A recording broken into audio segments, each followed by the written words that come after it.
Baik, Bapak Ibu dan rekan-rekan semua, Assalamualaikum warahmatullahi wabarakatuh. Kembali lagi bersama kami ya di Sharing Pajak M&Co. Kali ini kita akan membahas mengenai kasus ya, kasus. Jadi selama ini kalau kita sudah membahas tataran teori, ya, sekarang kita langsung ke kasus yang lebih menarik ya.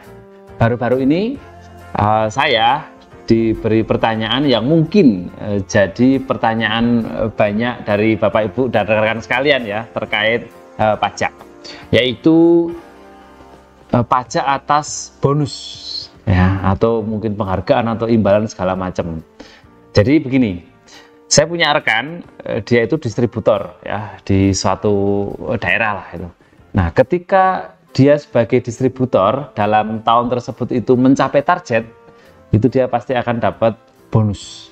Nah, dia nanya, sebenarnya pajak atas bonus itu apa aja sih, Pak Jafar? Gitu.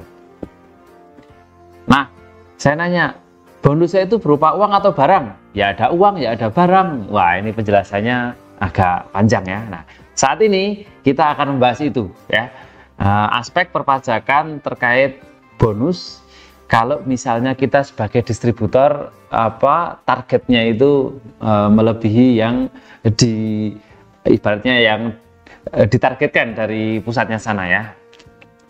Nah, ini Bapak Ibu dan rekan-rekan sekalian, inilah materi tentang aspek perpajakan untuk imbalan bonus ya karena mencapai target penjualan atau pembelian.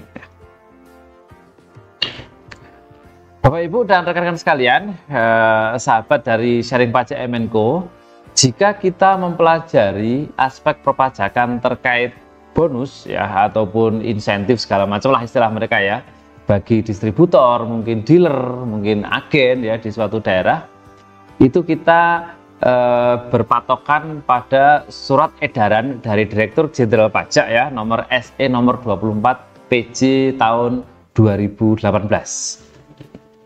Nah, ini saya mencontohkan studi kasus begini, Bapak Ibu. Ada produsen mobil ya, kalau di Indonesia ya mungkin ATPM ya, itu memberikan klausul ke dealer mobil di setiap daerah ya yang menjadi standnya dia untuk jual mobil. Itu begini, jika dealer mobil mampu menjual mobil minimal 50 unit setahun, maka dealer berhak mendapat bonus 1 unit mobil baru dan uang senilai 200 juta rupiah. Ya, ini syaratnya kalau dia mencapai penjualan minimal 50 unit mobil dalam setahun. Nah, suatu dealer ini kebetulan ya di tahun 2023 mampu menjual mobil bahkan melebihi 50 unit ya. Dia di 62 unit setahun di 2023.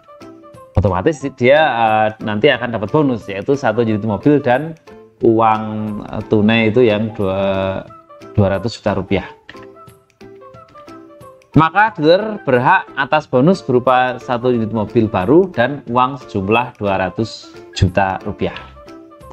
Nah, menurut SE 24 /PJ/2018, bonus ini disebut dengan penghargaan. Jadi penghargaannya seperti ini, karena kita mencapai target yang diharapkan, dapatlah itu semacam bonus itu ya.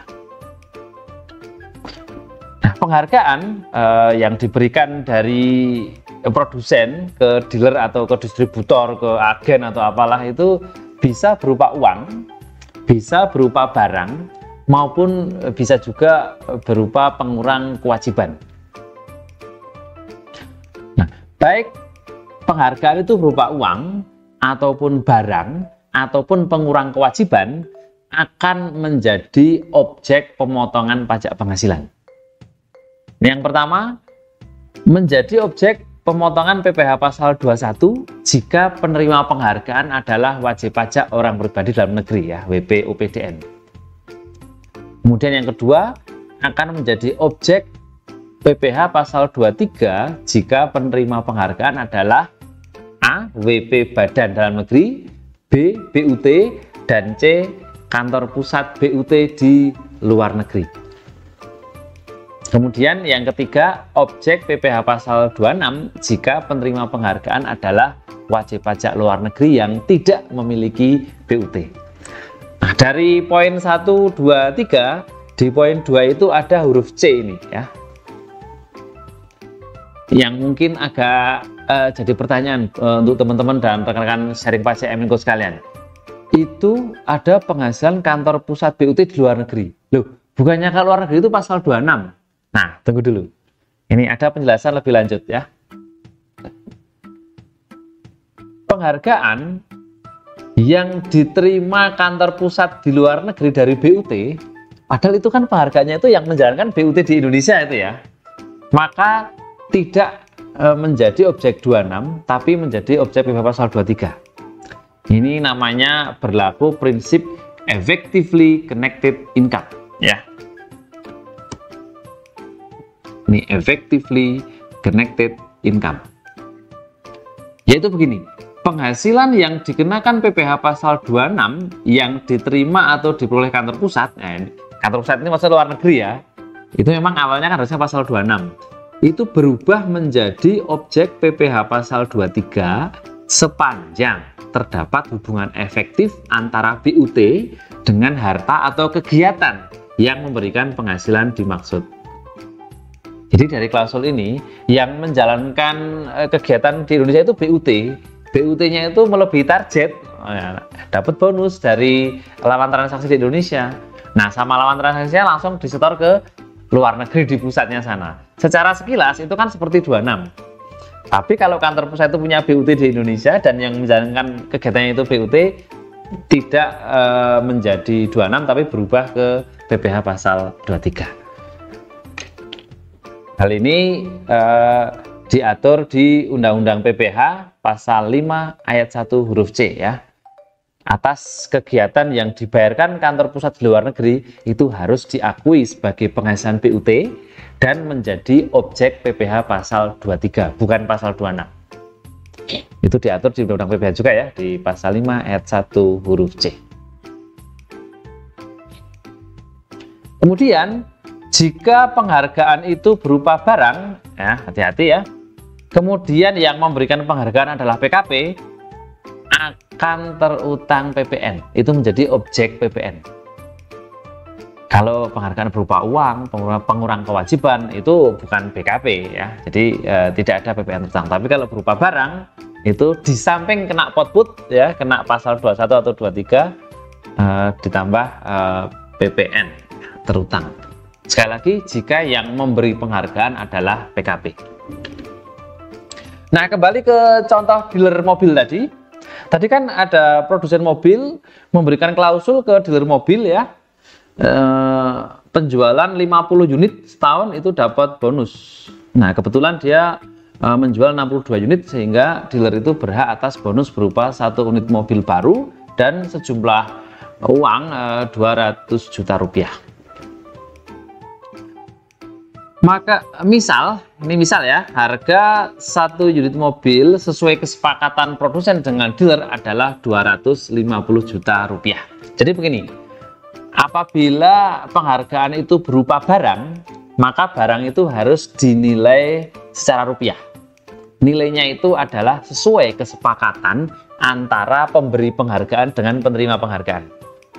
Seandainya kesepakatan itu tidak ditemukan, maka harga barang dinilai dengan harga pasar. Itu petunjuk dari SE 24 tahun 2018. Nah, di sini kebetulan dimisalkan ada kesepakatan ya antara produsen dengan dealer bahwa harganya 250 juta rupiah, itu yang dipakai untuk nilai mobilnya. Maka PPh yang harus dipotong dan PPN yang harus dipungut oleh produsen mobil ya selaku pemberi penghargaan itu yang pertama, atas penghargaan berupa uang sejumlah 200 juta rupiah ditambah 1 unit mobil senilai 250 juta rupiah dipotong PPh pasal 23 dengan tarif 15%. Jadi total DPP ya adalah 200 juta ditambah 250, itu totalnya 450 juta. dengan PPh pasal 23 terutang 15% sejumlah Rp67.500.000 itu didapatkan dari 15% kalikan Rp450 juta. Ini yang pertama, PPh outputnya. Kemudian yang kedua, untuk PPN atas penghargaan berupa 1 unit mobil ya tanpa uang ini ya, kan yang kena PPN hanya barang saja. 1 unit mobil senilai Rp250 juta dipungut PPN 11% sejumlah Rp27.500.000 itu didapatkan dari tarif PPN ya 11% dikalikan nilai 1 unit mobil Rp250 juta. Nah, penjelasan tambahan terkait penghargaan masih berpatokan pada SE 24 tahun 2018 ya. Penghargaan bukan merupakan potongan harga sehingga tidak dicantumkan sebagai potongan harga dalam faktur penjualan atau commercial invoice maupun faktur pajak yang mengurangi harga jual atau penggantian dalam menghitung DPP. Jadi penghargaan berupa uang, mobil, pengurangan kewajiban tidak boleh dicantumkan dalam faktur, baik faktur penjualan maupun faktur pajak. Demikian Bapak Ibu dan rekan-rekan sekalian dari Sharing Pajak MNCo penjelasan terkait aspek perpajakan untuk bonus atau penghargaan atau insentif karena kita itu sudah mencapai target tertentu ya yang diharapkan dari pusat. Demikian dari kami, sampai jumpa di kesempatan yang akan datang. Salam sehat dan sukses dari Sharing Pajak MNCo. Terima kasih. Assalamualaikum warahmatullahi wabarakatuh.